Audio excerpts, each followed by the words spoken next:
Wow! A brand new Fast and Furious set? How big is this Skyline going to be? We can drift with this car? But how? And is this car in the same scale as Dom's Charger? Let's find out. My name is Zoltan, let's build. Alright, so this isn't the first Fast and Furious set. There have been 6 in total. And let's not forget the latest one, the ugly Supra. If you missed that video, check it out in the corner. Yes, that was a missed opportunity. But this one looks bigger and better. So I'm pretty excited. The set comes in the usual 18 plus dark box design. Set number 42210 contains 1410 pieces and will be released on June 1st, 2025. It'll retail for 140 euros or dollars, which puts the price per piece ratio in the mid-range, about 10 cents per piece. On the back of the box we can see some of its features, but what are those knobs on the rear bumper? Strange. And here is the good news, the set is in 1:12 scale, which means it's way bigger than the ugly Supra, but much smaller than the 1/8 scaled cars. Oh, lots of stickers! Alright, so we have 9 numbered bags for good tires. Lots of stickers. I hate them. And here is the Chunky Monkey manual, which will be surprisingly long, 340 pages. And yeah, we have some background information. Oh, there is the original car, one of my favorite from this series. Some extra details of the build, and yeah, here is the answer. With those knobs, this car will drift. But I still can't imagine how, so I'm really curious about that. So, nothing else to do, I'm gonna start this build right now and let's see that drift function.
So one of my first questions was in the intro about the scale. Is this car in the same scale as Dom's Charger? Well, almost. That car is roughly 113 to 114 scale, but this one is around 1:11 or 1:12, so actually it's bigger than Dom's and even a bit larger than what the box suggests. I'd say that's a win-win situation for us. At least they didn't mislead us like in the 1/8 scale Formula 1 sets. But now let's talk about the building experience. The first back focused on the rear section of the car. It has differential, no surprise there. They use the red shock absorbers for the suspension, and there is a brand new element that connects the wheel hub to the powertrain.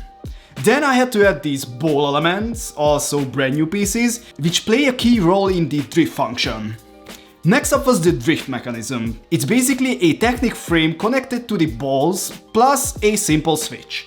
When you push this switch, the Technic frame moves the balls, causing the rear section to rise. At this stage, I had no idea how it would actually work. Unfortunately, there was a missing piece in my set, which is rare. Last time I was missing a part was about 3 years ago with the giant cat bulldozer set.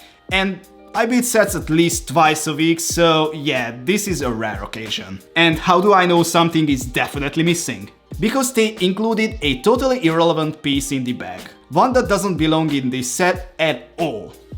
With that, bag 2 was done.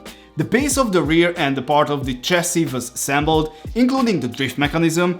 Then I added the back seats, the single front seat, and those massive nitro bottles. Next came the front section. And wait, another differential? Why? That's unusual, but there's a reason for it.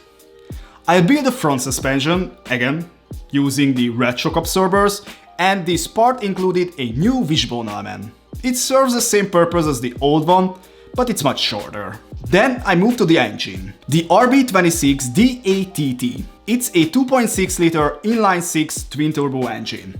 After that came the marriage, combining the front and the rear section. With that, the inner structure was complete. Starting with back 6, I covered the middle and rear sections with those grey panels. Then came the front section, which featured 2 new elements used for the A-pillars. I applied more grey panels here, and finally the car was ready to drift. Now that we know the car is built to around 111 or 112 scale, but what about the exact dimensions? The GTR measures over 5 inches high, 16 inches long and 7 inches wide, so yes, this is a huge model. But now let's talk about the tiny details and the play functions.